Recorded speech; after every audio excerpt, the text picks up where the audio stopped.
Alright, so if you're wondering why I have this hairstyle, why I look like Puka, or why I look like that rich girl from the Powerpuff Girls, it's because I'm home and I let my little sister do my hair.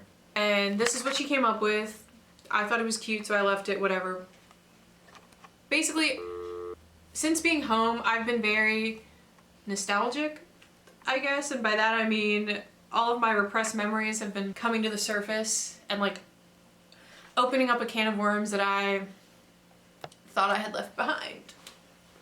And it made me think of a story that I thought people would enjoy. I call it the Sawdust Story. And basically it's about how I almost killed my crush in my woodshop class.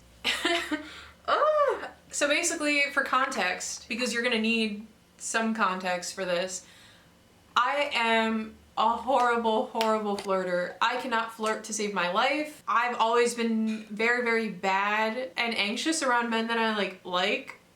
And I don't know if it's because I like hype them up in my head. The expectation of it, of the whole thing, just makes me really nervous because of like all the books and TV shows that I watch, all the movies. So I have like this grandiose like depiction of like what's gonna happen, and I get so excited, and the expectations just make me really nervous, and I just like just fumble. I just do horrible, horrible, horrible job. And so for this story, basically in 8th grade, I liked this boy. His name was, we're gonna make his name Matt. And so we had Spanish together, basically. That's where we met. That's where I first laid eyes on him. And it was so strange because he had always been there. Like, I'd always seen him. He was always just like a random kid here and there. And then one day, literally, who knows what he said to me? Who knows what the inciting incident was? It was probably some dumb shit like, hi. It was the stupidest, most minuscule thing that I don't even remember what it was. And in that moment, I was like, I like this guy. It was so like, because in my mind, again, right, I thought it was first connection, like when you first meet someone, like you just know that you like them. And so that's what it was. In that moment I decided I like him. Sadly for me, that was like the last week of Spanish class. The marking period ended, didn't think I would ever see him again. Kind of sad, but because he was in my pod, I hoped that I would like see him in the hallways or something like that.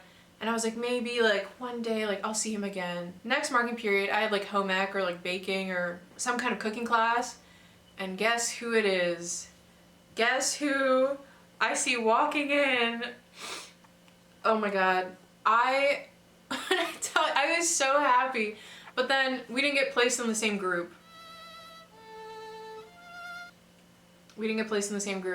So it was pretty hard to talk to each other because basically in the class you would complete assignments, which is like complete recipes with your group. And so I would concoct these like elaborate like ideas where like if you went to the bathroom, I would go up to sharpen my pencil because the pencil sharpeners were always by the door frame. And I would just slowly like sharpen my pencil for like 5 minutes until he came back. And then say like some dumb shit like, oh, like, sorry, like, am I in your way? Like, blah, blah, blah. And then, safe to say, nothing came out of that. Nothing happened, and I was devastated. I was like, this is it. This is my chance. Strike two. Like, fate gave me another chance and I squandered it. Like, this was it. Turns out it was a really small school because the next marking period was woodshop. And guess who it is?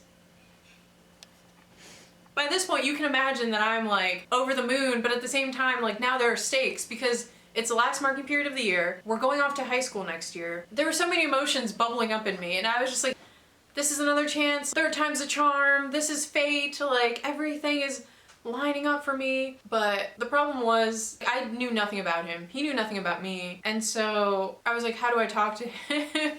Like, how do I, like, okay, now here we are in woodshop, last chance. What do I do now? And I created this like elaborate, but like not elaborate, like, oh my God. Also, side note, I was I'm not like other girls bitches. That's who I was. And there was a girl named Amber in the class who Matt would always, like, imagine she was just like the popular girl, she wears high heels, I wear sneakers, like that was the dynamic in my head between me and Ambrosia. She was like the cute, like popular girl who was just like very like put together. Matt would always flirt with her, always. And a little background on the woodshop room. Basically all around the machines there was piles of sawdust, and in the very like far back of the room there was a huge table almost to the ceiling, like full of sawdust, where I guess the teacher would just take the sawdust and like throw it back there and like whatever. And so Matt would always like take little like handfuls, like little like whatever, and just like throw it at her, and she'd be like, oh my god, Matt, stop, like blah blah blah, and I would get so jealous.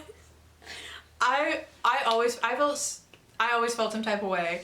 I was so like, oh my god, I was like, what can I do? What can I do? And so every day I would think of the weirdest question that I could possibly ask him.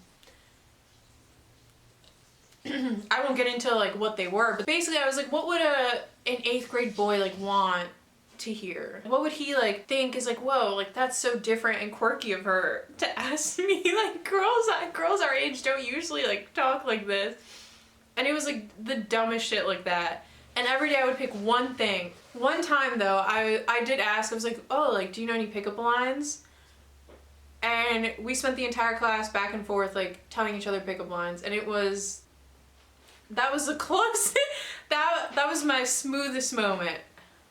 And so basically the entire marking period, that's what it was. Every day I would bring up the courage to tell him one thing, and that was basically the extent of it. And then one day, towards the very end of the marking period, the day came. The day that I had been waiting for. All of my hard work had paid off. He threw sawdust at me. He threw sawdust at me. I was so happy. I was, in my mind, that was it. That was the goal that I had been reaching. I had done it. I had reached the summit. I was looking out at had reached the summit. I was looking out at like at all the hard work, at everything that I had done, and I was just like, I did it. This is for you, awkward me, like two marking periods ago, like this is for you. But now we had a problem. Everything that I had done had worked. Okay? This, not like other girls, like mentality had worked. In my mind at least. Because that's what that symbolized. The getting sawdust thrown in your hair symbolized that I had done it. And so I was like, how do I keep this momentum going? How do I keep up this banter, this cute little back and forth that we've been having? And I thought of Amber. And I was like, how did she respond? And then, as you remember, she would just like, oh my god, cute, like, you're so annoying. And I thought of her response and I said, no. That's not me. I was like, I am not like other girls. I can't respond like this. I'm different. So I was like, how would a boy respond? And I was like, a boy would throw sawdust back. And so I go to the back of the room, past all the machines, past everything. I go all the way to the back of the room where that table of sawdust was. And mind you, he had less than a handful. He had thrown less than a handful at me. It was like such a little amount that it barely got any on me. But I was like, no, I gotta do one better. I gotta one up this man. I grab a handful, like an armful of sawdust, both arms. And mind you, like, I've always been lanky. I'm pretty sure I was like 5'7" in 8th grade. These long ass arms just, whoa, 2 handfuls of sawdust. And I approach him. His back is to me. He's by the sinks.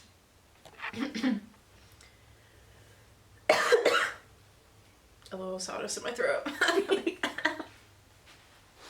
Foreshadowing. And so I approach him. Sawdust in hand. I don't know how anyone, like, nobody saw me, nobody said anything to me. I honestly have maybe I just blacked out, maybe I tuned everybody out.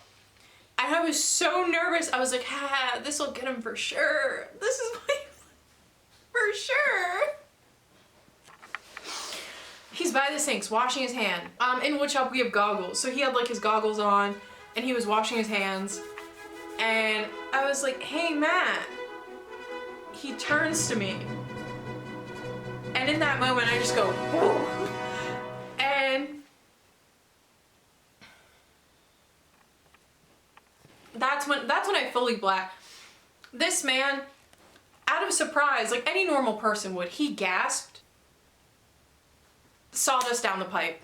Literally, so much, like, he inhaled so much sawdust that when he, in the resulting cough, like, a cloud of sawdust came out of his mouth.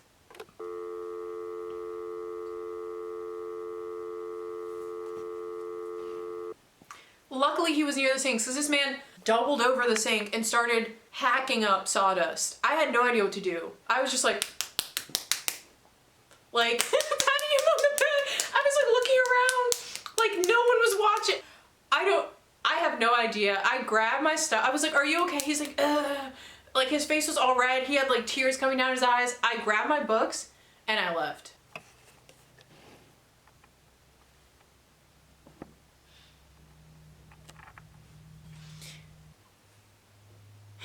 I literally, luckily, there was only a week left of the marking period.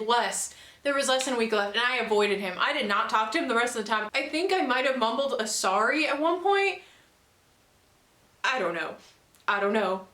It was all a blur. Like, I'm pretty sure it was so traumatic for me that I got over him immediately, just so I wouldn't have to think about him. Like, just so it could, like, I was like, well, I don't like him anymore. And it's something that every now and again I'll like remember. I was like, oh wow, I really did that. I really almost killed my crush in woodshop. That's enough. Cut the cameras. All of it, he breathed in literally the whole armful of sawdust that I had in my hand. Like, and he was like, and then he started